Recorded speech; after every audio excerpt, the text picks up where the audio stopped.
আজকে দিনেও বিরোধীর কারণটা কারা করছে দেখুন। আজকেও ইসলামের বিরোধী কারা করছে দেখো, যারাও ধর্মের দোকানকে টিকাবার জন্য আমার রাসূলুল্লাহ বিরোধী করতে লেগেছে। হয় তারা ধর্মের নামে নারীদেহ শোষণ করে, না হয় ধর্মের নামে মানুষকে খুব বোকা বানাতে লেগেছে, না হয় ধর্মের নামে নিজেকে মানুষের খোদা বানাতে লেগেছে। আজকে দিনও তারা আমার রাসূলুল্লাহর বিরোধী করতে লেগেছে। সেই দিনে আবু জেহেল বিরোধী করেছিল। কেন? আবু জেহেল মানুষের খোদা সেজে বসেছিল। আবু জেহেল মানুষের উপরে জুলুম অত্যাচার করত। আবু জেহেল নারীদের ঘরে ভোগের পাত্রী বানিয়ে দিয়েছিল।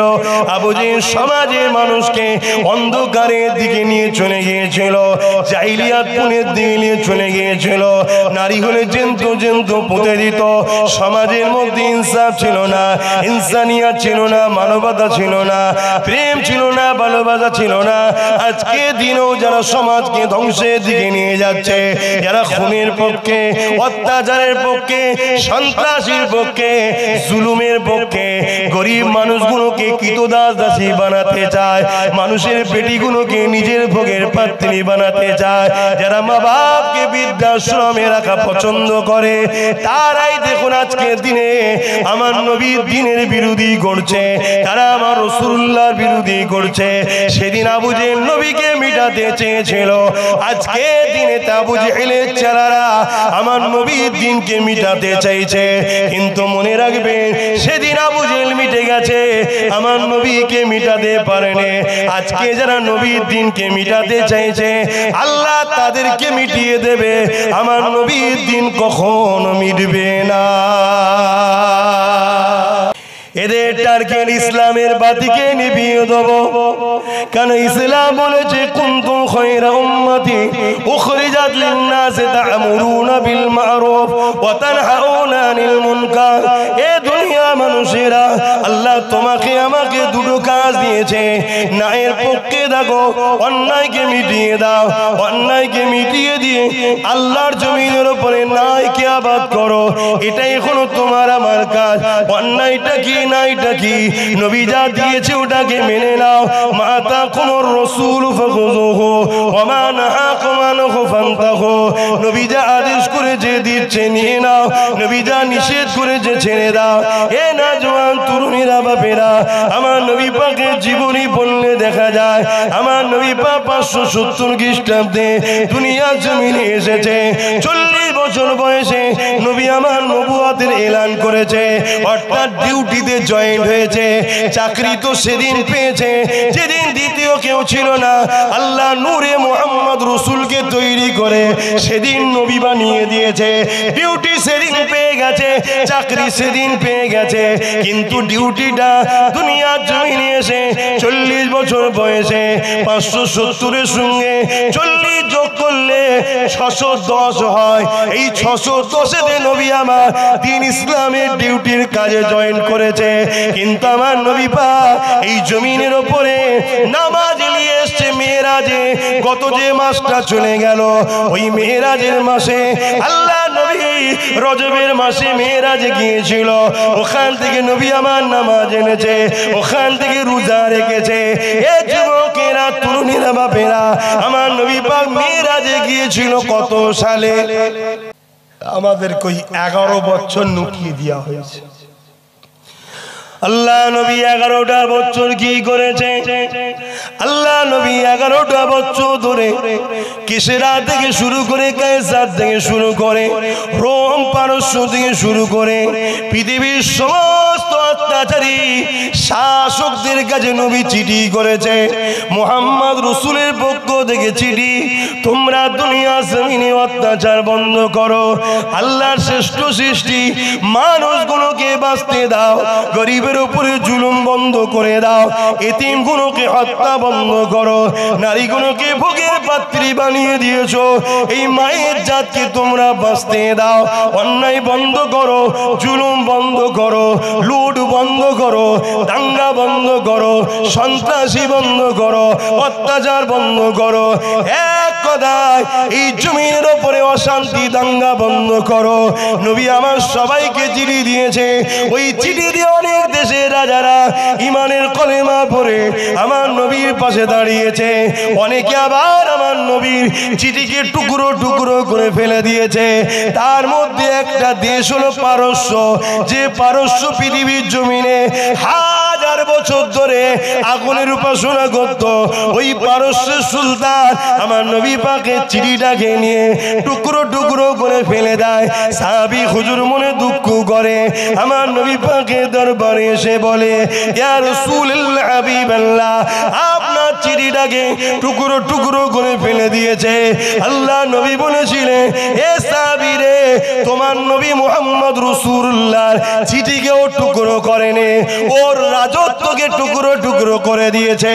এই কথা নবী পাক বলে দিলে কয়েকদিন যেতে না যেতে খবর এসে গেল। কি খবর এলো? পারস্য সুলতান ছিল বড় নারী পিপাসিত। খারাপ লেভেলটা সত্যটা বলতে হচ্ছে, সে প্রতিদিন তার বিছানাতে জোর জবরদস্তি করে কুমারী মেয়েদের ঘরে, গরিবের বেটিদের ঘরে উঠিয়ে নিয়ে আসে তার জোর করে। আজও আমাদের সমাজে, আমার বাংলা তো এমন লিডার আছে যারা গরিবের বেটিদের ঘরে জোর করে উঠিয়ে নিয়ে যায়। কিন্তু এই বিষয়ে উলামাদের মুখে কথা নাই, এই বিষয়ে আলেমদের মুখে কথা নাই, এই বিষয়ে যুব সমাজকে জানানো হয় না। তাই এদের বিরুদ্ধে লড়াই করতে হবে। এর নাম হলো ইসলাম। এই জন্যই চরিত্রহীন নেতারা, তারা কখনো চায় না ইসলাম সমাজের বুকে প্রতিষ্ঠিত হোক। ইসলামকে মানুষ অ্যাকসেপ্ট করো, ইসলামকে মানুষ পছন্দ করো। কারণ ইসলাম যদি থাকে তাহলে আমার মতো চরিত্রহীন লিডার, এই নারীদের দেহ শোষণ বন্ধ হয়ে যাবে। এ যুবকেরা, ওই পারস্যের শাসক যিনি ছিলেন তার চরিত্র বড় খারাপ ছিল। তার একটা পুত্র সন্তান ছিল, সেও বড় বাপের মতো চরিত্রহীন। তো ওই রাজাও ছিল চরিত্রহীন, তার ছেলেও ছিল চরিত্রহীন। এমনও দিন গেছে, ইতিহাসটা জানাচ্ছি, খারাপ লাগবে না। এক নারীকে বাপ একদিন নিয়ে এসছে, ছেলে আর একদিন নিয়ে এসছে। তো বাপ দেখছে এই বেটাকে তো রাস্তা থেকে সরাতে হবে, বেটাকে রাস্তা থেকে সরাতে হবে। আর মনে রাখবেন, যারা মানবরূপী পশু হয়ে যায় তাদের হাতে বেটা খুন হওয়া কোনো ব্যাপারই নয়। আর যারা মানবরূপী পশু হয়ে যায় তাদের হাতে বাপ খুন হওয়া কোনো ব্যাপার। তো বাপ চিন্তা করছে বেটাকে সরাতে হবে, আর বেটাও চিন্তা করছে যতই আমি রাজার বেটা হই, কিন্তু সেই তো ফাইসাল্লাহ বাপ, অতএব বুড়োকে সরাতে হবে, ও তো অনেকদিন রাজত্ব করেছে। কথা বুঝে আসছে? তা বাপ হাকিম সাহেবের কাছে গেছে। হাকিম সাহেবের কাছে গিয়ে বলছে, বাপ তো বুড়ো হয়েছে, সে তো আর জোর করে বেটাকে মারতে পারছে না। বেটা কিন্তু জন, বেটা চাইলে গলা টিপে মেরে দেবে, কিন্তু বাপ তো ওটা পাচ্ছে না। তো বাপ পলিসি ফলো করেছে কি? হাকিম সাহেবের কাছে গেছে, বলছে, হাকিম সাহেব কি করা যায়, বুদ্ধি দাও। তা গাছ গাছেরার মধ্যে এমন কিছু গাছ গাছেরা আছে যেটা খেতে দেরি, যেতে দেরি হয় না, আছে না নাই? তো সেই রকম একটা মেডিসিন তৈরি করে দিয়েছে, কিন্তু লেবেল লাগিয়েছে তাকতের দাওয়াই। বাকিটা বুঝে নিয়েছেন, বুঝতে পারছেন তো নাকি? হ্যাঁ, এটা আল্লাহর নিয়ামত, আল্লাহ সবাইকে দান করুক, বলুন আমিন। লিখে দিয়েছে। আর ছেলে এইদিকে আর সহ্য করতে পারেনি, অস্ত্র নিয়ে এসছে বাপকে মারবে বলে। আর বাপও ওই দাওয়াই নিয়ে আসছে, কিন্তু মূলত বিষ, প্ল্যান মাফিক খাওয়াবে ছেলেকে। ছেলে এসে ঝেড়ে দিয়েছে বাপকে, এক তরোয়াল ঝেড়েছে, দুটুকরো পড়ে গেছে আর হাতটা খুলে গেছে। দেখছে বাপের হাতে শিশি পড়ে, দেখছে তাকতের দাওয়াই। ছেলে বলছে, ও বুড়ো, তাহলে এই তুমি খাও না?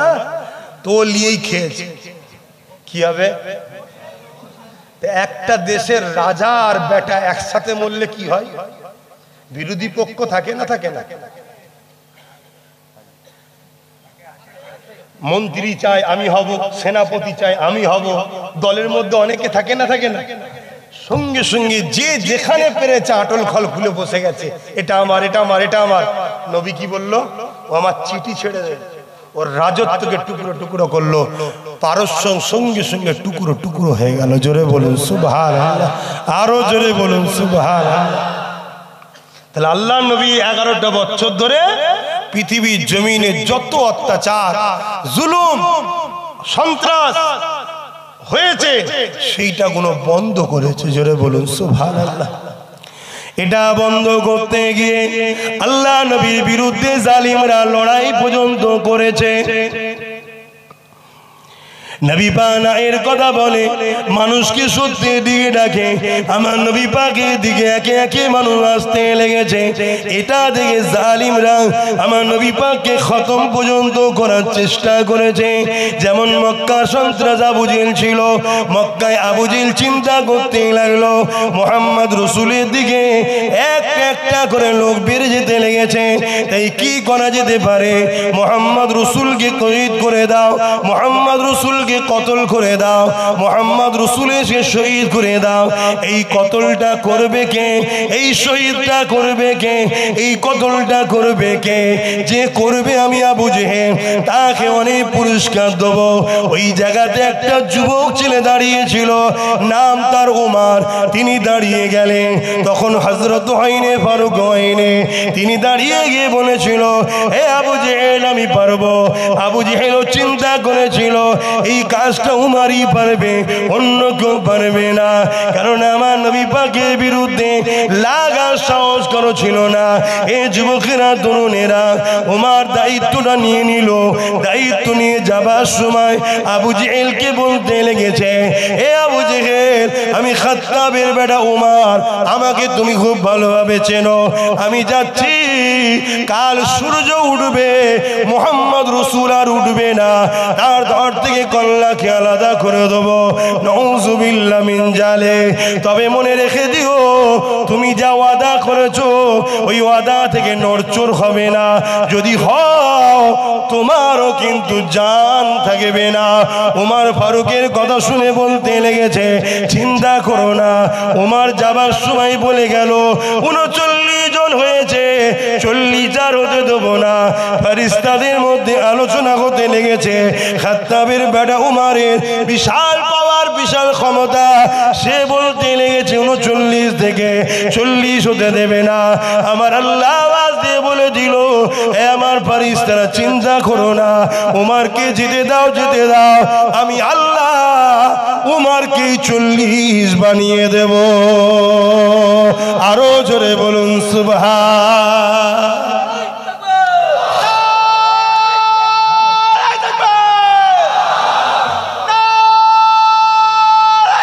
আল্লাহ 39 থেকে 40 হতে দেবে না যিনি বলেছিলেন, আল্লাহ তিনাকেই 40। আজও যারা ইসলামকে মিটাতে চাইছে তাদের ঘরের ছেলে ইসলামের ঝান্ডা বহন করবে। জোরে বলুন সুবহানাল্লাহ। তার প্রমাণ বাবরি মসজিদে যে প্রথম আঘাত দিয়েছিল, আল্লাহ তাকে হিদায়াত করেছে। শুধু হিদায়াত নয়, তার মাথায় ঢুকিয়ে দিয়েছে। সে বলতে লেগেছে আমি 100টা মসজিদ বানাবো। জোরে বলুন সুবহানাল্লাহ।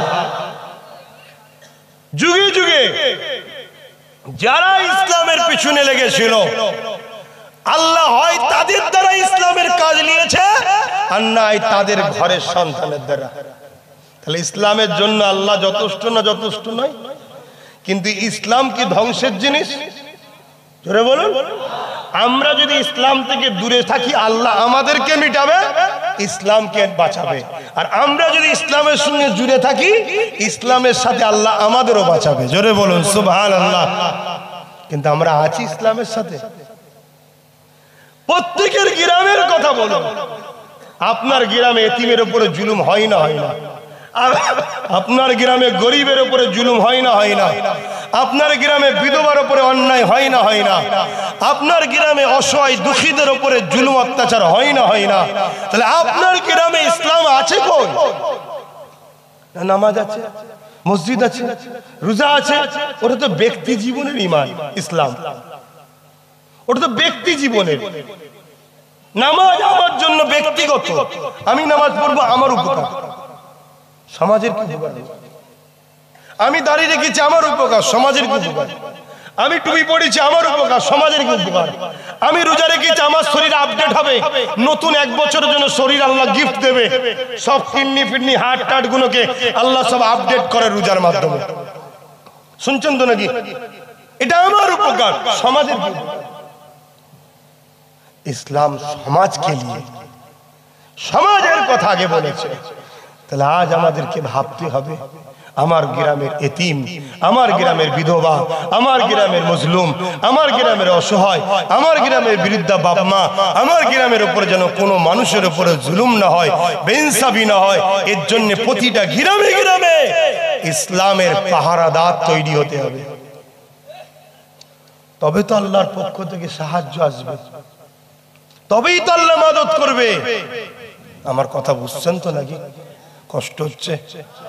তাহলে ইসলামকে মিটাবার জন্য তো একদল থাকবে, আগেও ছিল, আগেও ছিল। আবু জেহেল ছিল, ফেরাউন ছিল, নমরুদ ছিল, সাদ্দাত ছিল, আরো কত কে ছিল। তার আস্তানা কোথায়? তার কৃতিত্বের কি আছে? আছে। কিন্তু আজও 250 কোটি মানুষ ইসলামের পিছনে ছুটছে। জোরে বলুন সুবহানাল্লাহ। দিনের জন্য যথেষ্ট তিনি, তোমাকে আমাকে বাঁচতে গেলে এই দিনের সঙ্গে জড়িয়ে থাকো। এই দিন জুলুমের নাম নয়, এই দিন ইনসাফের নাম, এই দিন ইনসানিয়াতের নাম, এই দিন সন্ত্রাসের নাম নয়, সন্ত্রাসকে মিটাবার নাম ইসলাম। কিন্তু আজকে সন্ত্রাসরাই বলছে ইসলাম মিটাতে হবে। শুনছেন তো নাকি? খুব ভালো করে বোঝেন বাপ, এক একজন এক এক বিষয়ে আলোচনা করে। আজকে আমাকে আল্লাহ এটুকু বলাচ্ছে, আমি বলছি, কিন্তু ইসলামই বলছি, ইসলামই বলছি। কতদিন দিয়ে চেষ্টা হচ্ছে। তবে মনে রাখবেন, দুনিয়ায় 2 ধরনের আমাদের দুশ্মন আছে। এক ধরনের দুশ্মন হলো প্রকাশ্য, যাদেরকে আমরা চিনি, ঠিক না বেটি? যারা প্রকাশ্য বলছে, প্রকাশ্য আমাদের ইসলাম, কোরআন, নবী, আল্লাহ দ্বীনের বিরুদ্ধে প্রকাশ্য বলছে। কিন্তু এই দুশ্মনের থেকেও নবী বলেছে আরেকটা দুশ্মন আছে আরো ভয়ঙ্কর। ওই দুশ্মন কারা? আল্লাহ নবী বললেন, আখিরি জামানায় উলামা 2 ধরনের হবে। আল উলামা ওয়ারাসাতুল আম্বিয়া, সবাই দাবি করবে আমি নবীর ওয়ারিস, কিন্তু উলামা 2 ধরনের হবে। একটা হলো খায়রুল উলামা, আর একটা হলো শাররুল উলামা। একটা হলো ভালো উলামা, আর একটা হলো খারাপ উলামা। ইলম দুজনেই শিখবে, কোরআন দুজনেই বলবে, হাদিস দুজনেই পড়বে, বুখারী মুসলিম দুজনেই শিখবে। কিন্তু একজন ইলম অর্জন করে আল্লাহ দ্বীনের জন্য, নবীর উম্মতকে আল্লাহ ও রাসূলের দিকে জোড়ার জন্য চেষ্টা করবে, নবীর সঙ্গে উম্মতের সম্পর্ক করার জন্য চেষ্টা করবে, নবীর পক্ষে কথা বলবে। আর একদল উলামা হবে, ইলম শিক্ষা করে দুনিয়ার অত্যাচারী জালিম শাসকদের অর্থ নিয়ে, ডলার নিয়ে, টাকা নিয়ে তাদের দালালি করতে থাকবে। উদাহরণ হিসাবে জানিয়ে দিই, আমার ভারতবর্ষে একটা রাজা ছিল, যার নাম হলো হতভাগা আকবর।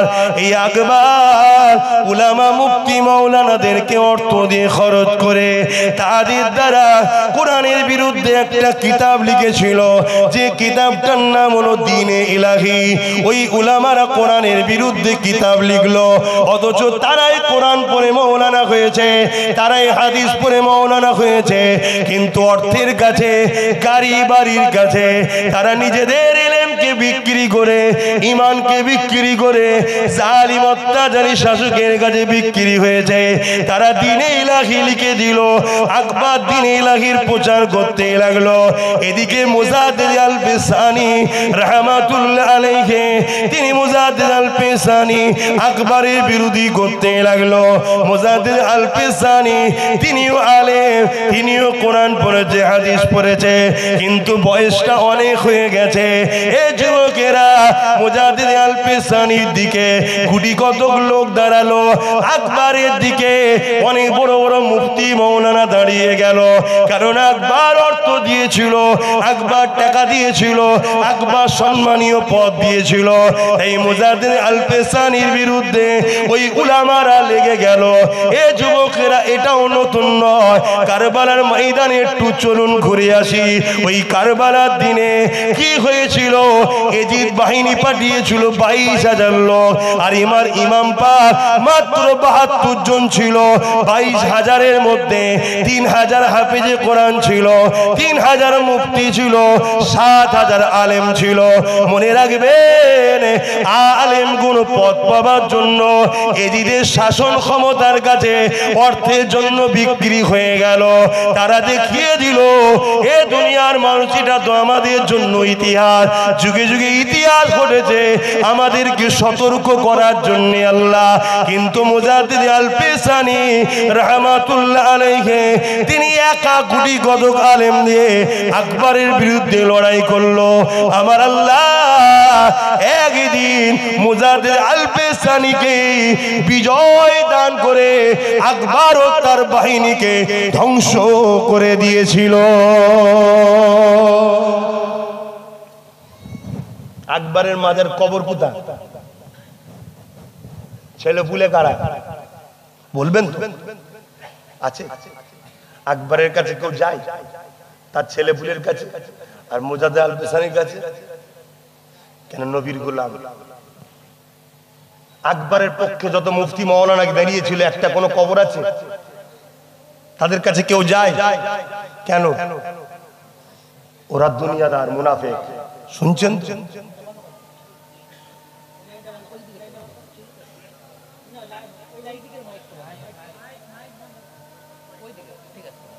শুনছেন তো নাকি?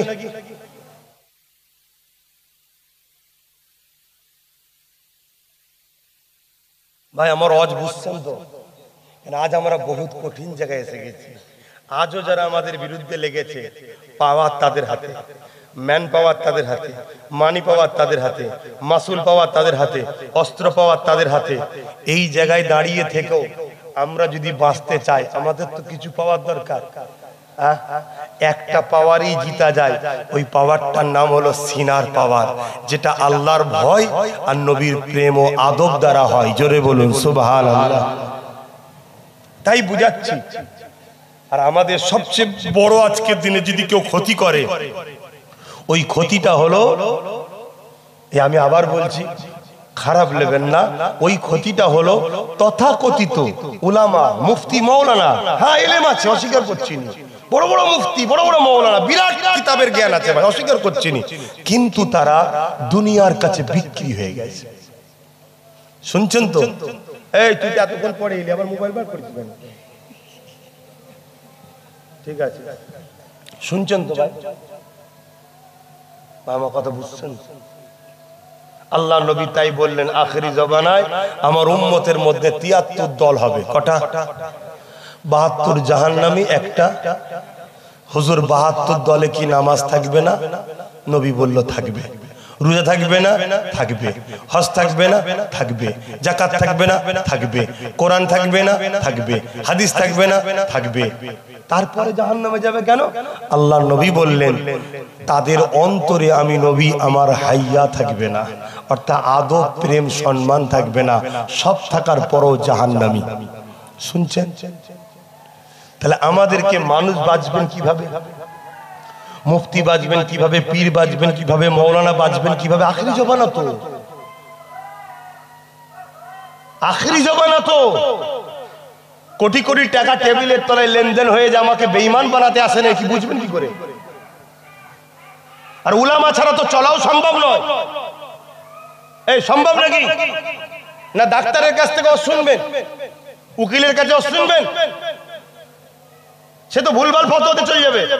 তাহলে উলামা দরকার। কিন্তু উলামা 73 দলের মাথাতেই উলামা বসে আছে।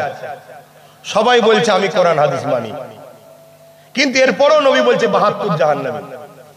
তাহলে কি হবে? তাহলে চিনবেনটা কি করে? ও নামাজ পড়ে, ও ও রোজা রাখে, ও মুফতি, ও বুখারী পড়ায়, ও তাফসীর পড়ায়, ও হাদিস পড়ায়, ও 10টা মাদ্রাসা করেছে, 50টা মসজিদ করেছে, এইগুলো দেখে চিনবেন নাকি? কথা বলছো না তো? এইগুলো যদি চিনতে যান ঠকতে হবে। কেন? যে 72 দলের উলামা আছে তাদেরকে কোটি কোটি ডলার টাকা দেওয়া হচ্ছে মসজিদ বানাবার জন্য, মাদ্রাসা বানাবার জন্য। যেখানে ছোট মাদ্রাসা আছে 3 তলা ভিআইপি মাদ্রাসা করে দাও মার্বেল দিয়ে। স্বাভাবিক আপনার বাচ্চাকে আপনি ওই ছিটে বেড়াতে পাঠাবেন না, মার্বেলেরটাই পাঠাবে। মার্বেলের মাদ্রাসায় নামাজ দেবে, রোজা দেবে, হজ দেবে, যাকাত দেবে, সব দেবে, শুধু দিল থেকে নবীর প্রেম ও আদব কাটবে। কেন? যার দিলে নবীর প্রেম ও আদব থাকবে না তার দিলে সিনার পাওয়ার নাই। সিনার পাওয়ার যখন নাই বোম ফেললে ফাটবে, আর সিনার পাওয়ার থাকলে 900 বছর আগে চলে গেছে বাগদাদের আব্দুল কাদের জিলানী বড় পীরের ওসিলায় বাগদাদে বোম ফাটেনি। জোরে বলুন সুবহানাল্লাহ, আরো জোরে বলেন। যত মিসাইল ফাটে ফেলে একটাও ফাটে না। কেন? কি জন্য? কেন? বাগদাদে একজন শুয়ে আছে 850-900 বছর আগে চলে গেছে, কিন্তু তিনার সিনাতে এমন পাওয়ার আছে, সেই পাওয়ার আজও কাজ করছে। জোরে বলুন সুবহানাল্লাহ। অনেকে তো বলে ওলি আল্লাহদের কাছে যে কি হবে, এই আরেক ইসলামের বিদ্বেষ শুনছেন তো নাকি? তাহলে এই সিনার পাওয়ারটা বাঁচাতে হবে। এই বাঁচাবার পন্থা কি? যেমন সোনা চিনতে গেলে কোষ্ঠী পাথর দরকার, মোমেন না মুনাফিক? আরে প্রকাশ্য দুশমন তো চিনা যায়। দুটো দাড়িওয়ালা, দুটো টুপিওয়ালা, দুটো রোজাদার, দুটোই হাজি, দুটোই নামাজি, দুটোই মুফতি, দুটোই মাওলানা। একজন বলছে নবী হায়াতুন নবী, একজন বলছে নবী মরা নবী। আপনি চিনবেন কি করে? টেস্ট করতে গেলে আপনাকে এটাই বুঝতে হবে। যেমন সোনা চেক করতে গেলে কোষ্ঠী পাথর দরকার, মুমিন না মুনাফিক চেক করতে গেলে মুহাম্মদ রাসূল দরকার। জোরে বলুন সুবহানাল্লাহ। আমার নবীকে আল্লাহ মুনাফিক আর মুমিনের বিচখানে পার্থক্য করার জন্য ইমাম করেছে। জোরে বলুন সুবহানাল্লাহ। আল্লাহ কোরআনে বলছে, হাবিব মুনাফিক তো তারা যারা আমি আল্লাহ আমার দিকে ছুটে ছুটে আসবে, নামাজের বেলায় ছুটে ছুটে, রোজার বেলায় ছুটে ছুটে, হজের বেলায় ছুটে ছুটে, যাকাতের বেলায় ছুটে ছুটে, তাসবির বেলায় ছুটে ছুটে। হাবিব আপনার সম্মান মর্যাদার বেলায় তারা মুখ ছিটকাবে, আপনাকে সম্মান দিতে চাইবে না, আপনার কদমে যেতে বললে যেতে চাইবে না, তখন ফতোয়াবাজি করবে। হাজারে আসওয়াদে চুমা দিচ্ছে, ফতোয়া নয়, মুহাম্মদ রাসূলের রওজায় গিয়ে চুমা দিলে এই মুনাফিক চিনতে পারছে? শুনছেন? কি ওয়াজ করব? আজকে একটা ভিডিও দেখছি, মসজিদে নবাবিতেই সম্ভবত একজন ইমাম বসে বসে বয়ান করছে। ওই যে শিখাই না মাওলানারা ওখানে শিখায়, কি বলি, বলতে বলতে বলছে, কিভাবে বলবো বলেন তো, অনেক লজ্জার কথা, লজ্জার কথা। স্ত্রীর বাকি বুঝেলেন, বাচ্চারা যেটা মায়ের পান করে স্ত্রীর পান করা নাকি জায়েজ স্বামী। শুনছেন? আচ্ছা, এই কথাটা যখন পুরো বিশ্বে চলে যাবে, অমুসলিমরা এটাকে হাতিয়ার করবে না? করবে না? এই তো তোদের মোল্লারা বলেছে, তোরা কত নোংরা জাত দেখ। কিন্তু ইহুদি পাক্কা, ওর পিছনে কোটি কোটি ডলার টাকা খরচ হচ্ছে, ও শয়তানকে বসানো হয়েছে ওখানে। এবার আমার মতো ছোটখাটো লোক এখানে চিল্লালে আমাদের সমাজের মুফতিরা বলবে কি, হ্যাঁ নবীর মসজিদে শিক্ষা দিচ্ছে আব্বাস কপাতার মৌলী সাহেব, ও কপাতা বোঝে। আরে মৌলী সাহেব কপাতাতে হয় না। এখানটায় কি আছে দেখো, ইবলিস আদমকে সম্মান না করার জন্য কাফের হয়েছে, আজকের মুফতি মাওলানা রাসূলকে সম্মান না করার জন্য কাফের হচ্ছে। তাই আসো, মুনাফিক আর মুমিন চিনার জন্য মেন পার্থক্যর মূল দাড়িপাল্লা বলুন আর মিটার বলুন, যে ভাষা আপনি বুঝবেন সেটা হলো মুহাম্মদ রাসূল। জোরে বলুন সুবহানাল্লাহ। যার দিলে নবীর আদব নেই, প্রেম নেই, তাদের থেকে দূরে সরে যান, সেই উলামার থেকে দূরে সরে যান, সেই আলেমের থেকে দূরে সরে যান, সেই বক্তার থেকে দূরে সরে যান। যার দিলে নবীর প্রেম আদব আছে, যার সোহবতে বসলে আপনাকে নবী শিখায়, নবীর প্রেম দেয়, নবীর কথা শোনায়, নবীর আজমতের কথা বলে, নবীর মেরাজের কথা বলে, নবীর নূরের কথা বলে, নবীর হায়াতের কথা বলে, নবীর মাকামের কথা বলে, নবী ইলমে গায়েবের কথা বলে, নবীকে আল্লাহ কত শানওয়ালা করেছে, এটা যারা আপনাকে বেশি বেশি শোনায় তাদের কাছে গিয়ে বসুন। সারা রাত নামাজের হজ করছে, সারা রাত রোজার হজ করছে, দরকার আছে, কিন্তু মুমিন না মুনাফিক নামাজের হজ শুনে বুঝে যাবে না। শুনছেন না শোনেন না? ওকে বলুন অনেক নামাজের হজ শুনেছি আলহামদুলিল্লাহ, দরকার আছে, একটু আমার নবী যে চাঁদ দু টুকরো করেছিল ওটা বলো তো। তখন দেখবেন ওসব করলে কি হবে জানতে হবে মুনাফিক। শুনছেন না শোনেন? এ হলো মুনাফিক। কেন নামাজটা পেয়েছি যার জন্য তারকে কত আল্লাহ ভিআইপি করেছে এটা জানা দরকার আছে না? নাই তিনি আগুনের ইশারা করেছে, চাঁদ দু টুকরো হয়ে গেছে। কি গো আমার অসুবিধা হচ্ছে, আমি আপনাদের বাঁচাবার স্বার্থে লড়াই করছি। এই আমার আব্বার হয়ে কথা বলছি নাকি? না আমার গ্রুপের মৌলানাকে কেউ গাল দিয়েছে, ঝগড়া করছে আমি? কি গো বলেন? আর না আমাকে কেউ কিছু বলেছে? আমাকে তো কতজন কত কি বলেছে, কত গাল দিয়েছে, কি বলেছে না বলেন? কোনদিন আমার জন্য লড়াই করেছে? হ্যাঁ না, আমার উদ্দেশ্য থাকবে জিনার জন্য মেম্বার, তিনার জন্য কথা বলা। কথা বুঝে আসছে? তাহলে আমার রাসূল পাক সাল্লাল্লাহু আলাইহি সাল্লাম হলেন আমাদের মুমিন না মুনাফিক চিনার মাধ্যম। মনে থাকবে তো নাকি? একটু বলেন হ্যাঁ কি না?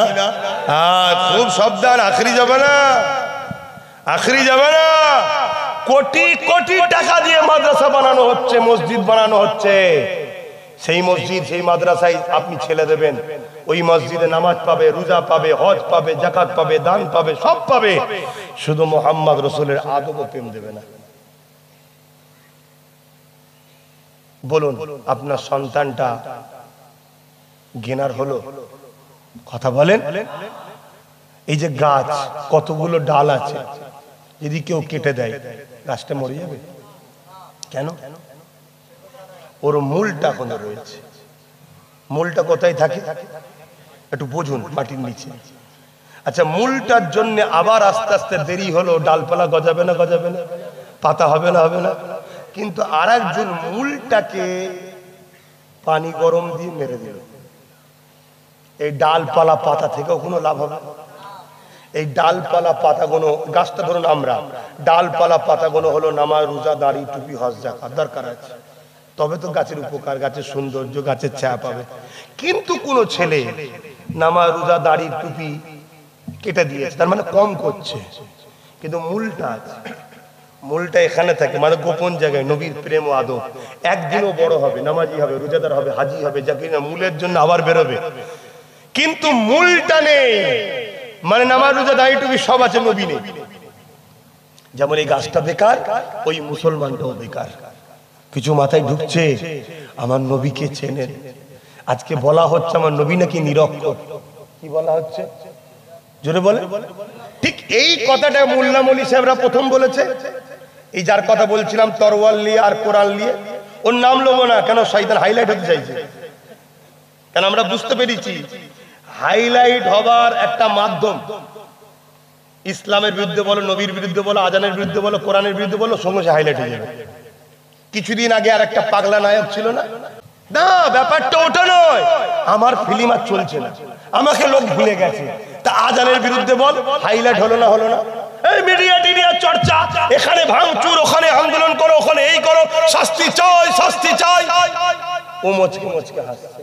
ও তো জানে যতই চিল্লাস, নেতা কেতা তোর বাপ দাদু নয়, আমার বাপ দাদু। মোদিও আমার বাপ, মমতাও আমাদের, সব আমাদের। তোরা যতই চিল্লাস আমার কিচ্ছু হবে না, কিন্তু তোদের চিল্লানোতে আমার অ্যাড হয়ে গেল। কথা বুঝছেন না? আমার কথায় কষ্ট হয়ে গেল। কেন অনেক মুসলমানের আবার এগুলো সব নানা নানি হয়তো কষ্ট পাতে পারে। কষ্ট পেলেও কিছু করার নেই, বাপ একটু ধৈর্য ধরতে হবে। কেন? আমার কাছে ইসলাম আগে। হ্যাঁ, দল করতে গেলে সম্মানীয় ব্যক্তিকে সম্মান করব, তার পদে সে আছে সম্মান, দেশের আমার ভিআইপি, ঠিক আছে, ইনি ইনার জায়গাতে সম্মানীয়, ঠিক আছে, কিন্তু আমার ইসলামের উপরে নয়। কথা মাথায় শুনছেন শোনেননি? এতে উনি যা খুশি করে করবি যাবে, ওসব চিন্তা করি নাকি আমরা? হাকিকাত তো বলছি, সত্য কথা। আবার চিন্তা কিসে? ছোট হুজুর বললেন, বাবা চিনি অন্ধকারও মিষ্টি লাগবে। ঠিক না বেটি? কি সুন্দর কথা, চিনি অন্ধকারও মিষ্টি লাগবে। হ্যাঁ, হক কথা বলতে হবে। তো যাই হোক, আমি যে কথা বলছিলাম, ঠিক এই মৌলী সাহেবের এই কথাটাকে ইও বলছে আজকাল কি, যে নবী নাকি নিরক্ষর ছিল, পড়াশোনা জানতো না। শুনছেন? তাহলে এই সব চলছে না চলে না? আর মনে রাখবেন, অরিজিনাল যারা ইসলামের মধ্যে আছে তাদেরকে সমাজ কিন্তু হাইলাইট করবে না, তাদেরকে কোণঠাসা করবে। আর যারা 2 নম্বর ইসলামের মধ্যে আছে সেই বক্তাদের আলোচনাকে ছোট ছোট ক্লিপ করে সমাজের কাছে গুগল ইউটিউবের মাধ্যমে সামনে নিয়ে আসা হবে, যাতে করে মুসলমান খুলি যেন দেখি মিশর থেকে পড়ে এসছে। কি বলছে শুনি? বলছে হযরত আলী নাকি মদ খেয়ে নামাজ পড়েছিল। শুনছেন? আপনি নাউজুবিল্লাহ বলছেন, উনি মিশর থেকে পড়ে এসছে বলছেন, আর তারটাকে হাইলাইট করা হচ্ছে। হওয়াতে যদি হক হয় তাহলে সালাউদ্দিন আইবি ছিল 12,000 আর সেলিবিয়ারে ছিল 4,000। খালিদ বিন ওলীদের নেতৃত্বে মাত্র 2,000 বা 3,000 খাইবারে, আর ওইদিকে ছিল রোমরা 2 লক্ষ। শুনছেন তো নাকি? অতএব সংখ্যাতে কখনো দেখা যায় না। সংখ্যায় যদি দেখেন তাহলে বদরে ছিল আবু জেহেল 1,000, প্রফেট মুহাম্মদ সাল্লাল্লাহু আলাইহি ওয়াসাল্লাম মাত্র 313। কিন্তু বিজয় কাদের হয়েছিল? শত শ্রেষ্ঠ বলুন, শ্রেষ্ঠ বিজয় কার? আল্লাহ যার পক্ষে। অতএব হযরত আলী মৌলা আলী শেরে খোদা রাদিয়াল্লাহু তাআলা তিনি 12 বছর যখন বয়স, তখন থেকে তিনি রাসূল পাক সাল্লাল্লাহু আলাইহি ওয়াসাল্লামের খেদমতে নবীর ইসলাম মেনে নবীর পিছু পিছু ঘুরতো। জোরে বলুন সুবহানাল্লাহ। সেই মৌলা আলী সম্বন্ধে কি কথা বলছে শুনছেন? শুনছেন তো নাকি? আব্বাস সিদ্দিকী কেউ যদি ছোট বড় কথা বলে ঈমান যাবে না, কবিরা গুনাহ হবে। আর আহলে বায়াত হলেন মৌলা আলী, ওনার সম্বন্ধে কেউ ছোট বড় কথা বললে ঈমান চলে যাবে। তাহলে লক্ষ্যটা কি? ঈমান বার করা, তাই তো নাকি? ধরুন একটা বক্তা এখানে বসে এতগুলো লোক শুনছে, বললো হযরতে আলী 12 কি বলে নামাজ পড়াতে পড়াতে শরাব পান করেছিলেন, তাই তিনি সূরা ইখলাস ভুল পড়েছেন। ওয়াজ কমপ্লিট হয়ে গেল, একটা কেউ এই কথাটার প্রতিরোধ করলো না। যতজন মাহফিলে ছিল সব কটা কাফের হয়ে গেল। শুনছেন না? শুনুন। কেন? অন্যায়ের প্রতিবাদ করার জাম যেমন ঈমান, আর আহলে রাসূলদের বিষয়ে কেউ মিথ্যা বললে তাদের প্রতিবাদ না করলেই ঈমান চলে যায়। কথা বুঝতে পারছি? তাহলে ইসলামের থেকে কোনোভাবে আমাদেরকে মিটাতে পারে না বিগত দিন যত বড় বড় সুপার পাওয়ার। তাহলে এটা কিসের জোরে হচ্ছে? কথা বলছে না? নামাজির দোয়া কবুল হয়? এই বেনামাজি যদি নামাজ ঈমান যদি না থাকে, সেদিন নামাজ পড়ে তার দোয়া কবুল হবে? তাহলে কিসের জোরে কবুল হয়? অর্থাৎ যে নবীর সঙ্গে প্রেম আছে। আল্লাহ কোরআনে বলেন, কুল ইন কুনতুম তুহিব্বুনাল্লাহ ফাত্তাবিউনি ইউহিব্বুকুমুল্লাহ ওয়া ইয়াগফির লাকুম যুনুবাকুম আল্লাহু গফুরুর রহিম। বরকাবলাম কুল, তার মানে বলেন, আপনি বলেন হুজুর কি বলবো? ইন কুনতুম তুহিব্বুনাল্লাহ, যারা বলে আল্লাহকে ভালোবাসি, এরা যদি সত্যবাদী হয়, ফাত্তাবিউনি, আগে যারা আপনাকে মানে ইত্তেবা করে, আর যারা আপনাকে মানবে ইত্তেবা করবে, ইউহিব্বুকুমুল্লাহ, আমি আল্লাহ তাদেরকে ভালোবাসবো। জোরে বলুন সুবহানাল্লাহ। তাহলে আল্লাহর সাহায্য, আল্লাহর ভালোবাসা পাওয়ার সিস্টেম কি? নবীকে আগে ভালোবাসে মেনে নিতে হবে। আর এরা কি করছে? 72 দল কি করছে বলো? তাই আমি আপনাদেরকে জ্ঞান দিচ্ছি না, উলামাদেরকে জ্ঞান দিচ্ছি না, পীর পিসায় মুফতি মৌলানাকে জ্ঞান দিচ্ছি না, জাতির স্বার্থে বলছি। প্রত্যেকটা জুম্মায় মাসে 4টে জুম্মা হয়, মসজিদে 3টে জুম্মা নবী শিখান উম্মতকে, নবীর জীবনী শুনান উম্মতকে। এই উম্মত যদি বাঁচাতে চান, এদেরকে নবী শিখান, নবী চিনান। বছরে 52টা জুম্মা হয়, কমসে কম 30টা জুম্মায় প্রতিটা মসজিদে মসজিদে নবীর জীবনী শুনান, নবীর জীবনী শুনান। নামাজের যদি পুরো কমপ্লিট রুকন আরকান যদি ঠিক নাও করতে পারে, দিল থেকে ইচ্ছা করে যদি না করে আল্লাহ তাও কবুল করে নেবে। জোরে বলুন সুবহানাল্লাহ। কিন্তু সরষের দানার থেকেও ক্ষুদ্র নবীর শানে যদি গুস্তাখি হয়ে যায়, ঈমান চলে যাবে। তাহলে বেশি কোনটা শিখতে হবে বাপ? একটু কথা বলছে না তো? তাহলে প্রতিটা মাহফিলে, প্রতিটা জলসায়, প্রতিটা জায়গাতে 100টা যদি বক্তা ওয়াজ করে, 100টা জলসায় উচিত হবে 70টা জলসাতে যারা সামনে থাকবে এদেরকে নবী শোনানো, বাকি 30টা আরো বিষয় আছে শোনানো দরকার। কি গো, আমার ভুল বুঝছেন নাকি? হ্যাঁ, এখন কি ওয়াজ হচ্ছে? তাফসীরুল কোরআনের নামে কি হচ্ছে? হ্যাঁ, আমার নবী পাকের আহলিয়াদের নিয়ে মজাক করা হচ্ছে, ছোট বড় কথা বলা হচ্ছে, আর এই উম্মতে মুহাম্মাদি এদের কোনো হুঁশই নাই। হ্যাঁ, একটু সাবধানে চলো যুবকরা, আমার কথা কষ্ট পেচ্ছ না তো?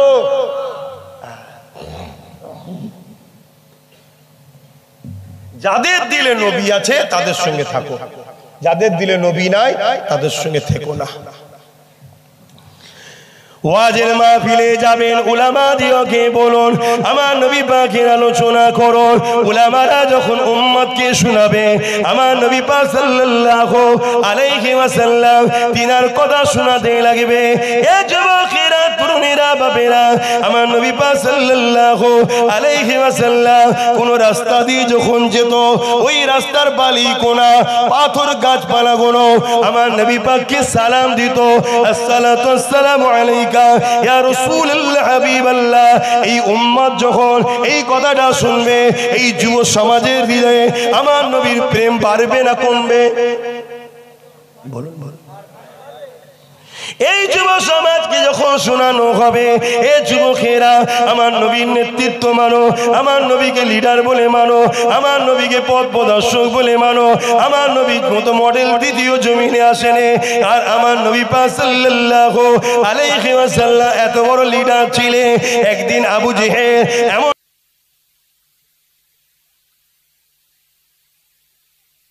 সেখানে ওয়াজ করাটাও হলো গুনার কাজ। আমি ভাড়া কাটতেছি না, অনেকে আপনাদের শিখাবে। ঘন্টা ধরে যখন এসেছি 1 মিনিট হলো খেটিয়ে দিবি, শিখাবে।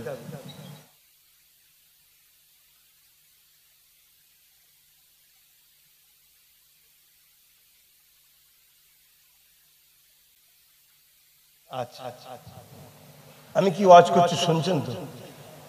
তাহলে আমার নবী আগুনের ইশারা করেছে আকাশের চাঁদ, বলেন বলেন বলেন, নবীর বিরোধী করছে। সব কটাকে এক জায়গায় করে বলে আকাশের চাঁদকে সরাতে হবে না, একটা বাল্ব জ্বালাবো, লাইট ওই যে জ্বলছে না, সবাই মিলে বলে একটু সর, একটু সর, সরবে। তোমরা চেষ্টা করে দেখো দিন হয় কি। তাহলে মূর্খ কোন আমার নবীর সঙ্গে পাল্লা দেয়? শুনছেন না শোনেন? আমার নবীর ইশারা আকাশের চাঁদও শোনে। কেন? আকাশের চাঁদটাও হলো মুহাম্মদ রসুলের উম্মত ও গোলাম। জোরে বলুন সুবহানাল্লাহ। গোলাম পরিচয় দিচ্ছে আকার হয়ে, মালিকের হয়ে পরিচয় দিচ্ছে। কি পরিচয়? প্রেমের পরিচয়। আমার আকা, আমার মালিক মুহাম্মদ আরবি সাল্লাল্লাহু আলাইহি সাল্লাম আমাকে বলেছে দুটুকরো হ, দুটুকরো হ। আর আজকে যদি খারাপ হয়ে গেছে, আকাশের চাঁদ প্রমাণ দিচ্ছে প্রেমের, গোলামির আমরা পাচ্ছি না। আমরা সামান্য দুনিয়ার একটু পথকে ছাড়তে পারছি না। কেন? একটু পথকে ছাড়তে পারছি না। সুবহানাল্লাহ, আরো জোরে বলুন সুবহানাল্লাহ। হ্যাঁ, 100% পারবে। যদি না পারে তার মধ্যে ঈমান কিসের? শুনছেন না শোনেন? সেই জায়গা যদি কোনোদিন আল্লাহ কোনো ইমানদারকে নিয়ে যায়, ইমানদার হয়তো সে নিজেও বুঝতে পারবে না, পারবো, হ্যাঁ পেরে যাবে। ঈমান তোকে নিয়ে চলে যাবে। ঈমান তো প্রেমের নাম, আদবের নাম। ঈমান ও প্রেম, আদব তোকে নিয়ে চলে যাবে। বলুন সুবহানাল্লাহ। কিছু বুঝতে পারলেন আমার কথা? হ্যাঁ, নিয়ত করলেই আল্লাহ খুশি হয়ে যায়। নিয়ত করলি, জানেন না, ওয়াজ শোনেন না? কেউ নিয়ত করেছিল জলসায় যাব, কোনো কারণে আসতে পারেন, আটকে গেছে। যেই নিয়ত করে অমনি ফেরেশতাকে বলে লিখে দে খাতায়। আল্লাহ পাপ করলে বলেন সময় দিদি তওবা করে মাফ করে দেবো। নিয়ত করেছে, এখনো করেনি তো। আল্লাহ বলছেন ভালো নিয়ত তো করেছে, খারাপ তো করেনি, লিখে দে। জোরে বলে সুবহানাল্লাহ। আমরা কি নিয়ত করব না? একটু বলবে বিষয়। হ্যাঁ, আমার দাদা হুজুরের হাতে একজন হাত দিলেন, প্রতাপ চন্দ্র সেন নাম। কি নাম? দাদা হুজুর তাকে বললেন বাবা আজ থেকে তোমার নাম আব্দুল মুমিন। কি নাম? আব্দুল মুমিন। হুজুর ইজাজত দিলেন, যাও সব মাজার ঘুরে আসে। কেন যুবকদের একটু জানা দরকার দাদা হুজুর কে, কেন এখন অনেক হুজুর বেরিয়ে পড়েছে। আব্বাস হুজুর কি, আব্বাস হুজুর তো হুজুর আবার বিরাট শখ আমার। এরকম কত হুজুর বেরিয়েছে, লাস্টে দাদা হুজুর ছেড়ে দেয়। এই জন্য দাদা হুজুর চিনানো দরকার আছে যুবকগুলোকে। কি দরকার আছে না? না, হ্যাঁ, তবে তোরা বলবে ও আব্বাস সিদ্দিকী তোমায় মানি দাদা হুজুরের জন্য, তুমি দাদা হুজুরের না হলে আমি তোমার সাথেও নাই। ঠিক না বেটি? কেন আবু কি বলে এজিদ ধোকা দিয়েছিল মুসলমানকে, জানেন না? জানেন না? কারবালার মাঠে এজিদ ধোকা দিয়েছিল। কারবালার মাঠে তাবু করে আজান দিয়ে নামাজ পড়িয়েছে। সাধারণ মানুষগুলো বুঝতে পারেনি কার সাথে কার লড়াই। শুনছেন না? শুনুন, ইমাম হোসেন হুজুরের তাবুতে আজান হচ্ছে, নামাজ হচ্ছে, এখানেও আজান হচ্ছে, নামাজ হচ্ছে। এজিদ বলেছিল আমিও তো নবী মানি, আমিও তো লা ইলাহা ইল্লাল্লাহ মুহাম্মদ রাসূলুল্লাহ। কিন্তু হতভাগা বেঈমান, তুই কলেমা পড়লি যেই নবীরা সেই নবীর নামাজ আর গলায় ছুরি দিলি। শুনছেন না? শোনেন না? আজও কিছু মুরিদ বেরিয়েছে, দাদা হুজুর জিন্দাবাদ, পাঁচ কি মুরিদ। তোর ভালো লাগতে নাও পারে, কারোর সঙ্গে কারো মতের মিল নাও হতে পারে। ঠিক না বেটি? ইমাম হযরত মুজাদ্দিদ আল পেসানি বলছে পীরের লাঠিকে পীর বলে মানতে হবে, তবে তুমি ফয়েজ পাবে, তবে তুমি কামেল মাকাম হবে। তোর ভালো লাগে না তুই যাস না, কিন্তু তা বলে পীরের। ইমাম মুজাদ্দিদ আল পেসানি বলছে পীরের ছায়াতে পা দেওয়া যাবে না। শুনছেন? আমরা মানি, আমরা তো পীরের সামনে পাতুলে পাদুলাই, আর হুজুরও দেখছে বড় লোক পার্টি যা খুশি করছে করবে যা। ওই জন্য মুরিদও কিছু পাচ্ছে না। কথা শুনছেন না? শোনেন, পীরের উচিত এক ধমক দিয়া, বেয়াদব তুই আমার সন্তান। মুরিদ মানে কি? সন্তান। বাপের সামনে পাদুলাই, চুপ করে পানে বিবসে। তাহলে কি হতো? মুরিদটা কিছু পেত, কিছু পেত, নবীর দিদারও পেয়ে যেত। জোরে বলুন সুবহানাল্লাহ। এখন তো বেয়াদব হয়ে গেছে। তো ভাই, তাহলে মুজাদ্দিদ আল পেসানি কি বললেন? পীরের ছায়াতে পা দিয়াও যাবে না। এজন্য আল্লাহ আমার নবীর ছায়াওই রাখে না। জোরে বলুন সুবহানাল্লাহ। কারণ নবীর ছায়াতে যদি অসতর্ক পা পড়ে যেত বিয়াদবি হতো, আর নবীর সঙ্গে বিয়াদবি মানে কাফের। পীরের সঙ্গে বিয়াদবি করলে কাফের হয় না, সে বিলায়েত পাবে না, সে ফয়েজ পাবে না, সে কামেল মাকাম হতে পারবে না। শুনছেন? মুজাদ্দিদ আল পেসানি বলছে কেউ যদি বায়াত করতে চায়, ওলি আলাদা জিনিস, পীর মুরিদি আলাদা জিনিস। শুনছেন তো নাকি? আপনি ইবাদত করে করে আল্লাহর ওলি হতে পারবেন, আপনি সাধারণ ঘরের ছেলে, পীর মুরিদি করে আল্লাহর ওলি হতে পারবেন, কিন্তু আপনি পীরও হতে পারবেন যখন আপনাকে একজন হাক্কানি ওলি খিলাফত দেবে। শুনছেন তো নাকি? খিলাফত দেবে যে বাবা তোমাকে আমি দেখে বুঝেছি তুমি কামেল মাকাম হয়েছো, আমি তোমাকে ইজাজত দিলাম বাবা তুমি পীর মুরিদি করবে। অর্থাৎ বায়াতের সিলসিলা ইমাম হাসান হুসাইন হুজুর, ইমাম মুসলিম হুজুরকে পাঠিয়ে কুফায় বায়াত নিয়েছিলেন। রাসূল পাক সাল্লাল্লাহু আলাইহি ওয়াসাল্লাম সাহাবাদের কাছে বায়াত নিয়েছিলেন, ইন্নাল্লাযীনা ইউবাইউনাকা ইন্নামা ইউবাইউনাল্লাহ ইয়াদুল্লাহি ফাওকা আইদিহিম। ওই যে বায়াতের সিলসিলা আল্লাহর পক্ষ থেকে নবী নিয়েছে, এই আল্লাহ বলছেন হাবিব সাহাবাদের হাতের উপরে আপনার নয় আমি আল্লাহ আমার হাত ছিল। জোরে বলুন সুবহানাল্লাহ। সেই যে বায়াতের সিলসিলা আজও চলে আসছে। বাইয়ুন থেকে বায়াত বিক্রি হয়ে যাওয়া আল্লাহ রাসূলকে পাওয়ার জন্য কোন হাক্কানি ওলি যদি এনাকেও খেলাফত দেয় যে বাবা তোমাকে ইজাজত দিলাম, কিন্তু হাক্কানি যে ওলি হবে জাতা লোককে দিয়ে দেবে না, তাকে বসবে, তার সুন্নতে থাকবে, লুটা বইবে, খেদমত করবে, সাথে সাথে ঘুরবে। খাজা গরিবে নওয়াজ উসমান হারুনি হুজুরের কাছে গেলেন, জানেন না? বায়াত হলেন, হুজুরের দরবারে বসে জিকির আজকার করছে, মোরাকেবা মুসাহিদা করছে। দীর্ঘদিন যাওয়ার পরে খাজা হুজুরকে ডাক দিলেন, বাবা একবার জমিনের দিকে দেখো তো। বাবা জমিনের দিকে তাকিয়ে বলছে, হুজুর আমি সাতটা বউ জমিনের নিচে দেখছি। জোরে বলুন সুবহানাল্লাহ। বাবা আসমানের দিকে বলছে, হুজুর আল্লাহর আরশ দেখতে পাচ্ছি। জোরে বলুন সুবহানাল্লাহ। এই আজকালকার ৭২ দলের মুসলমান মানবে এগুলো, কিন্তু যারা আল্লাহর উপরে ঈমান আছে তারা মানবে না? মানবে না। এ দেখাবার মালিক উসমান হারুনিও নাই, খাজা গরিবে নওয়াজও নাই, দেখাবার মালিক, দেখাবার মালিক আল্লাহ। তিনি অন্তরের চক্ষু, চোখ কটা? একে চন্দ্র, দুয়ে পক্ষ, তিনে ঈশ্বরচন্দ্র বিদ্যাসাগর তিনটে চোখ দেখেছে, আমাদের মুফতিরা তিনটে চোখ পাইনি। কি মোল্লা মুলি সে আল্লাহ ভালো জানে। শুনছেন তো নাকি? তাই তিনটে চোখ, কলবের চোখ দিয়ে যখন দেখবে তখন সব দেখা যায়, ঠিক না বেঠিক গো? হ্যাঁ, তখন উসমান হারুনি হুজুর বললেন, চলো বাবা, আল্লাহ তোমাকে কামেল মাকাম করেছে, বিলায়েত দিলেন, পাওয়ার দিলেন। দাদা হুজুর রহমাতুল্লাহ আলাইহি বসিরহাটের বড় মাওলানা আল্লামা রুহুল আমিন রহমাতুল্লাহ আলাইহি এমনি এমনি খলিফা করে দিয়েছে। এসেছে, মোটা অঙ্কের টাকা দিয়েছে, পান খেয়ে দাদা হুজুর বললো, ঠিক আছে বাবা তুই খলিফা যা। এটা করেছে নাকি? এত সহজ। পীর হবার খুব শখ আব্বাস সিদ্দিকী। মুরিদ যদি ভুল করে কিয়ামতের দিন পীরকে আল্লাহ ধরবে। এত সহজ। সুফি ফাতেহ ওয়াইসি তার মুরিদ খলিফাদের বলেছিল, এ বাবা তোদের সবাইকে বলছি আবু বকর ছাড়া বুঝে বুঝে পাগড়ি ফেলবি, বুঝে বুঝে পাগড়ি ফেলবি। দল বাড়াবার জন্য, খদ্দের বাড়াবার জন্য, নজরানা লিবার জন্য পাগড়ি ফেলবি নি। যদি মুরিদ ভুল করে, গার্জেন, মুরিদ পীর মানে গার্জেন, তো কিয়ামতের দিন যেমন বাপ মাকে ধরা হবে ছেলের জন্য, মুরিদের জন্য পীরকে ধরা হবে।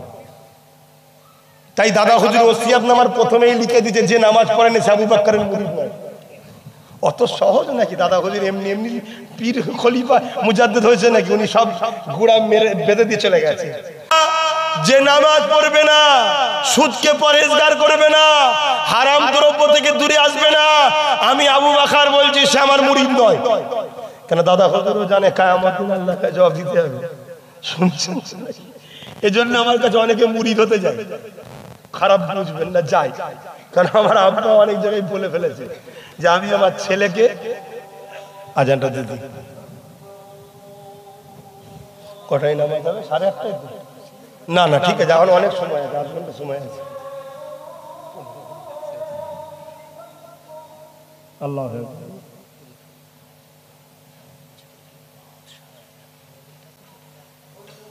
ও, আপনার ঘড়িতে 15, আমার ঘড়ি 16।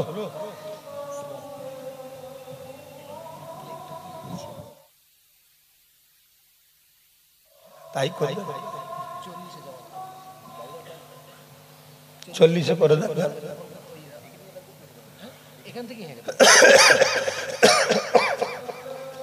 একটু তাড়াতাড়ি দেখেন, যদি আসতে পারেন একটু তাড়াতাড়ি, ফাঁকা থাকে একটু দরুদ পড়তে পড়তে এগিয়ে আসেন।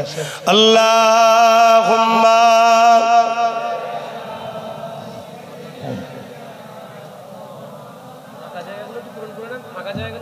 একটু তাড়াতাড়ি এগিয়ে আসেন ভাই। জান্নাতীরা কখনো হিংসুক হয় না। অন্য ভাই জান্নাতে যাকে, এটা আপনারা চান না? তাহলে এগিয়ে আসেন, বস্তু দেন, সময় কম ভাই, একটু তাড়াতাড়ি তাড়াতাড়ি। আমি ওই বললাম না প্রথমেই যে আমার ঠিকভাবে ঘুম হচ্ছে না।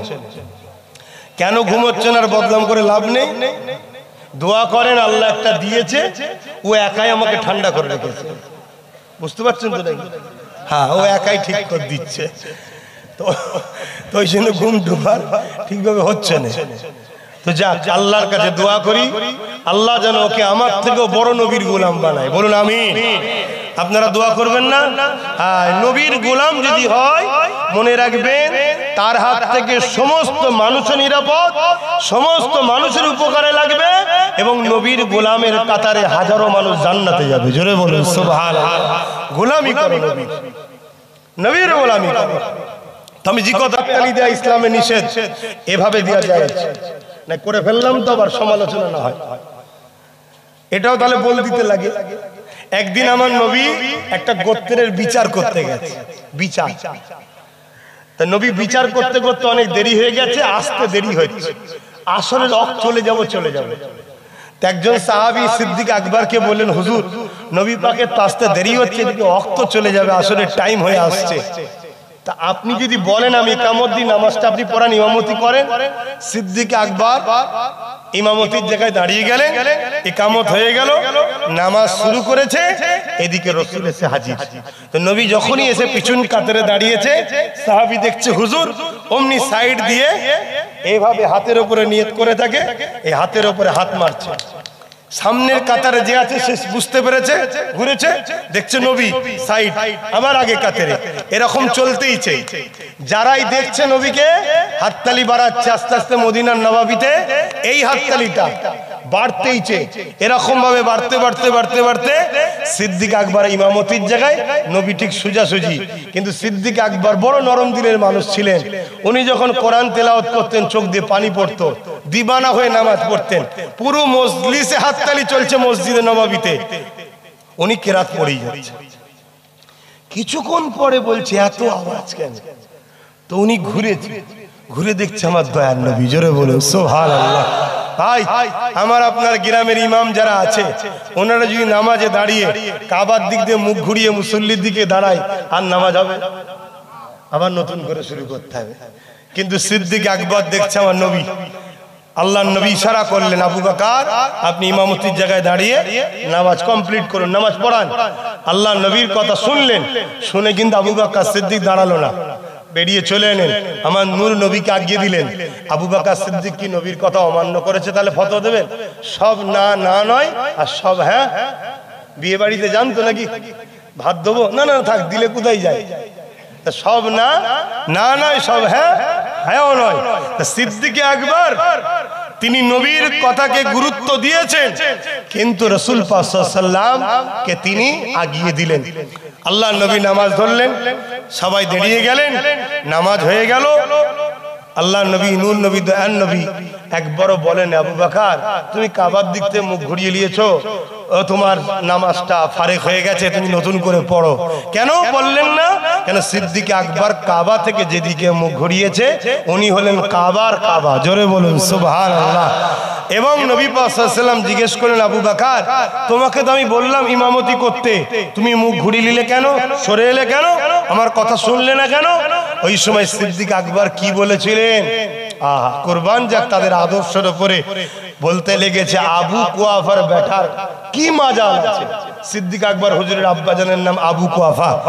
আবু কুয়াফা বেটার কি মাজাল আছে, উনি ইমামতি করবে আর দোনো জাহানের বাদশাহ নবীদের নবী ইক্তেদা করবে।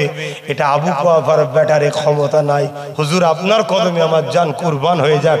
আল্লাহর নবী খুশি হয়ে গেলেন। জোরে বলুন সুবহানাল্লাহ। তা যেটা বুঝাতে চাইলাম, এভাবে দিয়া ইশারা চলে, এভাবে চলে না।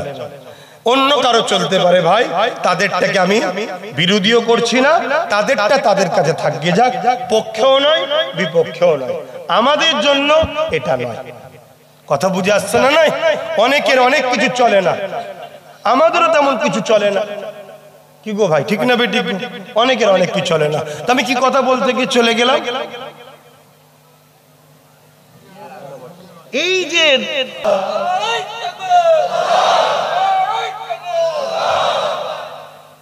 ব্যক্তিগত কারোর সঙ্গে ঝগড়া করছি, আমার নবীর দুশ্মন, ইসলামের দুশ্মন কে আমার বাচ্চা, আমার বাপ, আমার মাকে চিনাবো না? চিনাবো না? কথা বলেন।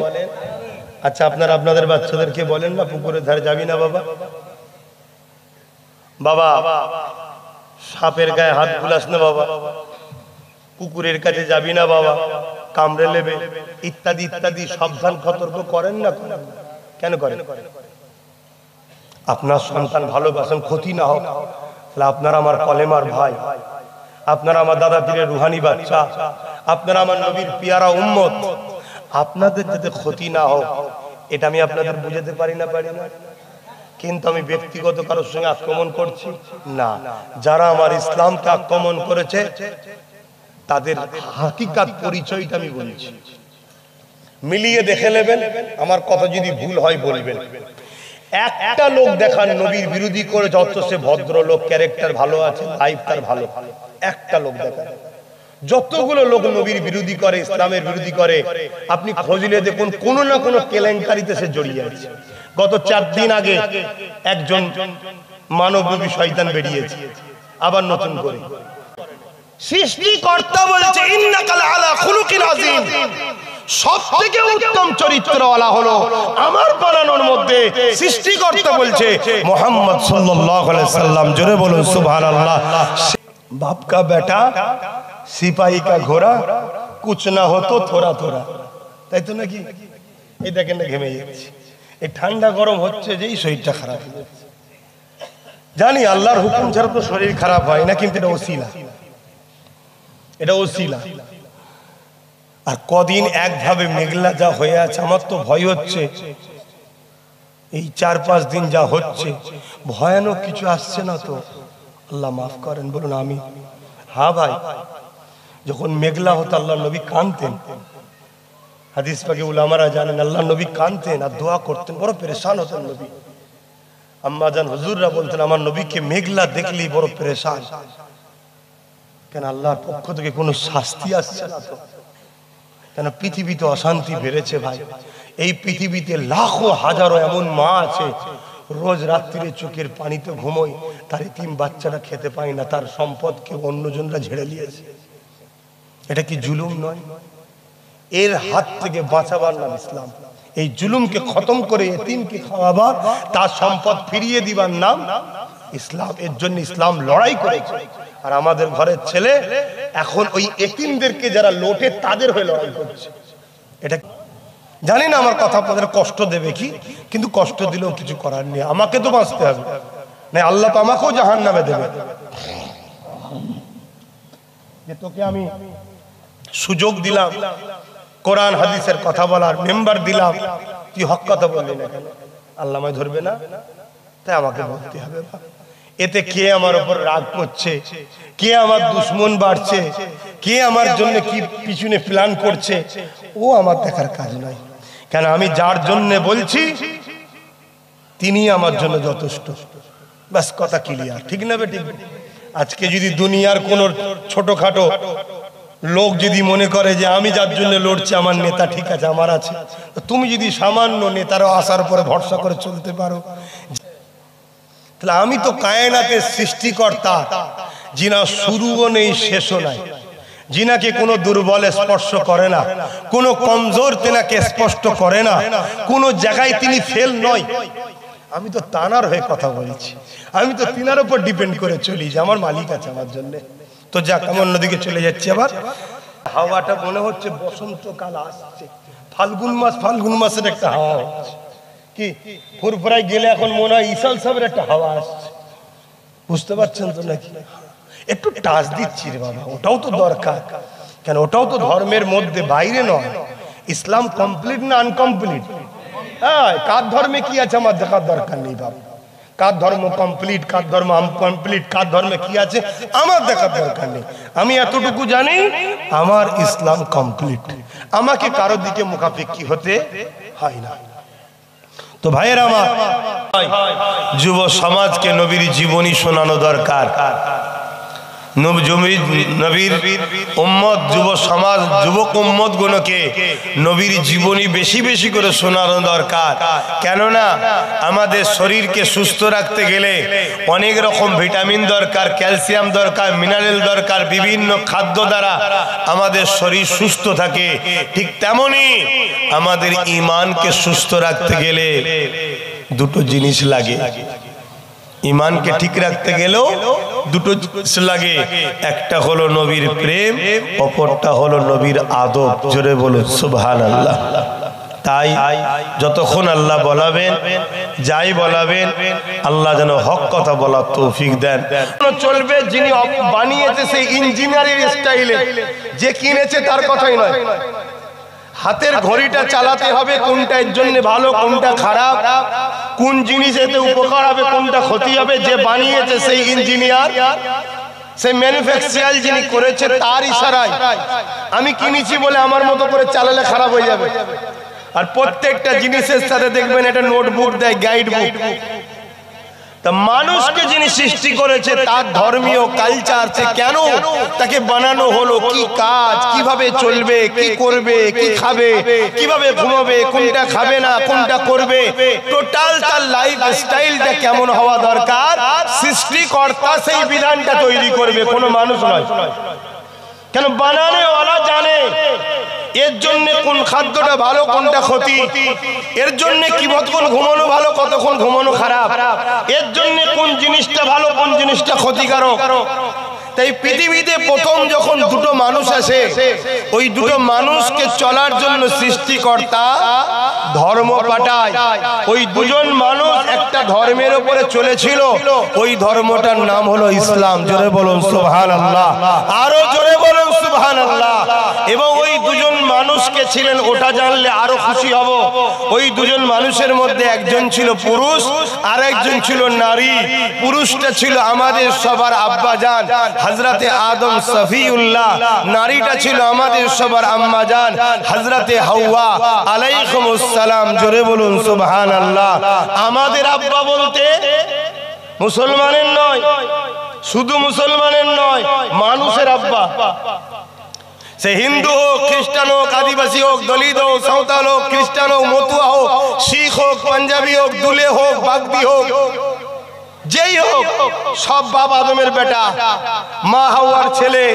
এই সূত্রে হিন্দু আমার ভাই, আদিবাসী আমার ভাই, দলিত আমার ভাই, আদিবাসী বোনেরা আমার বোন, হিন্দু বোনেরা আমার বোন, সব আমরা ভাই বোন এই সূত্রে। বাপ আদম, মা হাওয়ার ছেলে মেয়ে আমরা। এবারে কার কি পছন্দ, আমার কোন ভাইয়ের কি পছন্দ, কোন বোনের কি পছন্দ, তার পছন্দ তার কাছে থাক। আমরা ভাইয়ে ভাইয়ে ঝগড়াঝগড়ি করতে চাইছি না এবং করার ইজাজত আমার বাপ আদমও দেয়নি, আর আমাদের নেতা শিক্ষক প্রফেট মুহাম্মদ সাল্লাল্লাহু আলাইহি সাল্লাম তিনিও ইজাজত দেয়নি। কিন্তু আলহামদুলিল্লাহ আমরা আমাদের বাপের ধর্মের উপরে আছি। জোরে বলুন সুবহানাল্লাহ, আরো জোরে বলুন সুবহানাল্লাহ। দিদি বলেন কি করে বললেন? বাপ আদম আর মা হাওয়া এক প্রভুর উপাসনা করত। কজনের? আর ইসলামের প্রথম কথা হলো লা ইলাহা ইল্লাল্লাহ। লা ইলাহা ইল্লাল্লাহ, নেই কোনো ইলাহা, নেই কোনো মালিক, নেই কোনো রব, একমাত্র আল্লাহ ছাড়া। আল্লাহ ছাড়া কোনো রব নেই, আল্লাহ ছাড়া কোনো প্রভু নেই, আল্লাহ ছাড়া কোনো সৃষ্টিকর্তা নেই। মালিক হলো একজন, লিল্লাহি মা ফিস সামাওয়াতি ওয়া মা ফিল আরদ, যিনি জমিন আসমানের একমাত্র মালিক। তিনি কে? চিৎকার দিয়ে বলুন একবার, আরো জবান খুলে শাহাদত আগুন তুলে সাক্ষী দেন। শাহাদত আগুনটা তুলে বলুন আল্লাহ, আরো জোরে বলুন আল্লাহ, বলুন আল্লাহু আকবার। ভাল লাগলো না? আমাদের মালিকের নাম নিলে ভালো লাগবে না? হতে পারে, কেন জবানে কথাটাই তো মালিক দিয়েছে, জবানে কথাটাই তো মালিক দিয়েছে। তো ভাইয়েরা আমার,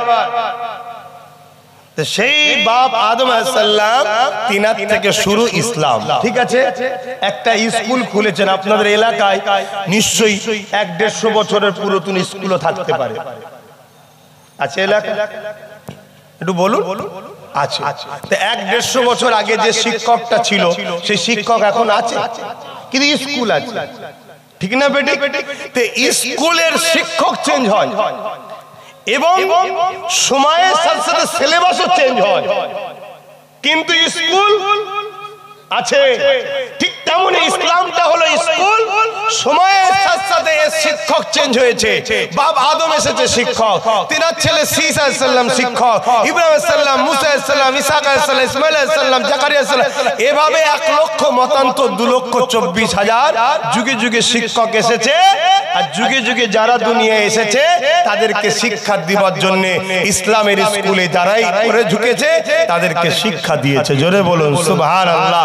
আর সিলেবাসও চেঞ্জ হয়েছে, 104টে সিলেবাস মোট, তার মধ্যে 103টে হলো বড় কিতাব, তার নাম জানি 4টের, বাকি হলো 100টা সহিফা ছোট কিতাব। কিন্তু আমাদের জন্য সিলেবাস কি? কোরআন শরীফ। জোরে বলুন কি? কিন্তু আমার বাপের সময়, মানে ঈসা আলাইহিস সালামের সময়, মুসা আলাইহিস সালামের সময় যে সিলেবাস ছিল ওটাও সেই সময়ের জন্য ঠিক, কিন্তু ওই সিলেবাস যদি এখন পড়ে পরীক্ষা হলে ঢুকি ফেল হয়ে যাবে। কেন? এখন প্রশ্ন আসবে কোরআন থেকে, তখন প্রশ্ন এসেছিল তাওরাত জবুর থেকে। কথা বুঝলেন? আর এখন যদি আমরা মুসা নবী আর ঈসা নবীকে উস্তাদ বলে মেনে অনুসরণ করি, উস্তাদ তো বেশক হক, কেন ও রাসূলহি, নবীদের উপর ঈমান আনতে হবে, কিন্তু ওনার ডিরেকশনে যদি এখন আমরা চলি তাহলে পরীক্ষা হলে ফেল। কেন? উনি তাওরাত থেকেই প্রশ্ন উত্তর দেবে। এজন্য আমাদের বর্তমান যিনি টিচার, যিনি শিক্ষক, যিনি পথ প্রদর্শক, যিনি নবী, যিনি রাসূল, যিনি প্রফেট, যিনি মেসেঞ্জার, যিনি আওতার, তিনি হলেন হযরত প্রফেট মুহাম্মদুর রাসূল সাল্লাল্লাহু আলাইহি ওয়াসাল্লাম। জোরে বলুন সুবহানাল্লাহ। তাহলে ইসলাম নামক স্কুলে যুগে যুগে সিলেবাস চেঞ্জ হয়েছে, টিচার চেঞ্জ হয়েছে, কিন্তু ইসলাম নতুন নয়, ইসলাম বাপ আদম মা হাওয়া থেকে শুরু। আর এটাও খুশির বিষয়, ভারতীয় হিসাবে আমরা বড় গর্বিত। বলুন আলহামদুলিল্লাহ। কেন আমরা ভারতীয়? কি জন্য গর্বিত? ডাইরেক্ট জান্নাত থেকে বাপ আদম আমাদের ভারতবর্ষে এসেছে। জোরে বলুন সুবহানাল্লাহ। এই সূত্রে বলতে পারি ভারত হলো আমাদের আব্বা জানের দেশ। জোরে বলুন সুবহানাল্লাহ। আরো জোরে বলবেন না? আরো জোরে বলবেন না? আমার দেশের প্রাইম মিনিস্টার বর্তমান যিনি রয়েছেন মোদি বাবু, তিনিও বাপ আদমের ছেলে, আমিও বাপ আদমের ছেলে। উনি সম্পর্কে আমার ভাই হয়। কথা বুঝছেন না? ভাই। এখন ভাতে ঢুকছে না, ঢোকে না? হ্যাঁ। আর মা হাওয়া এসেছিলেন জাজিরাতুল আরব, আমার নবীর দেশ। জোরে বলুন সুবহানাল্লাহ। ওটা হলো আমাদের আম্মা জানের দেশ। তো যাই হোক, আমরা এই জন্য গর্বিত কেন বাপ আদম ডাইরেক্ট জান্নাত থেকে हिंदुस्तान भारत এসেছে। इसीलिए कहते हैं सारे जहां से अच्छा हिंदुस्तान हमारा। क्यों सारे जहां से अच्छा हिंदुस्तान हमारा? डायरेक्ट जन्नत के साथ रिश्ता तवल्लुक है हिंदुस्तान की। बोलिए सुभान अल्लाह। आरो जोरे बोलুন सुभान अल्लाह। আর একটু শুনলে আরো খুশি হবেন, একজন ভারতীয় হিসেবে গর্ব করবেন। কেন? বাপ আদমের সাথে নূরে মোহাম্মদ রসুল এসেছিলেন হিন্দুস্তানে। জোরে বলুন সুবহানাল্লাহ। আরো জোরে বলুন সুবহানাল্লাহ। আল্লাহু আকবার, আল্লাহু আকবার। জিন্দাবাদ, জিন্দাবাদ, আল্লাহু আকবার। তাই হিন্দুস্তান আমাদের, এতে চিন্তা করার কিছু নেই, মন খারাপ করার কিছু নেই। কত এসেছে, কত চলে গেছে, আজ আছে কাল চলে যাবে ইনশাআল্লাহ। এদেশে ইসলাম ছিল, আছে, আল্লাহ যতদিন চাইবে ততদিন থাকবে। কথা বুঝে আসছে? এবারে আমার রাসূলুল্লাহ কিভাবে এসলেন ওটাও তো একটু বলে দিই, না আবার সমালোচনা হবে। বাপ আদম সাল্লামের জিসম মুবারক তৈরি হয়ে গেল, পাইকারে বাসারিয়াত তৈরি হয়েছে। আল্লাহ পাক আদম আলাইহিস সালামের শরীরে রূহ দিলেন। রূহটা হলো হুকুম, আল্লাহর হুকুম। আদম আলাইহিস সালামের শরীরে দিলেন, রূহ বেরিয়ে চলে আসছে। আল্লাহ বলেন, এ আদমের রূহ বেরোচ্ছে কেন? আল্লাহ পাক ভেতরটা বড় অন্ধকার। আল্লাহ পাক নূরে মুহাম্মদ সাল্লাল্লাহু আলাইহি ওয়াসাল্লামকে আদম আলাইহিস সালামের কপালে সিনা মুবারকে রেখে দিলেন। জোরে বলুন সুবহানাল্লাহ। এবারে রূহ ঢুকেছে আর বেরোতে চাই না, নূরে মুহাম্মদ রাসূলের ইশকে দিওয়ানা হয়েছে। জোরে বলুন সুবহানাল্লাহ। বাপ আদম যখন দুনিয়ায় আসছে, আব্বাজান আদম আলাইহিস সালামের কপাল মুবারকে নূরে মুহাম্মদ রাসূল হিন্দুস্তানে আসছে। জোরে বলুন সুবহানাল্লাহ।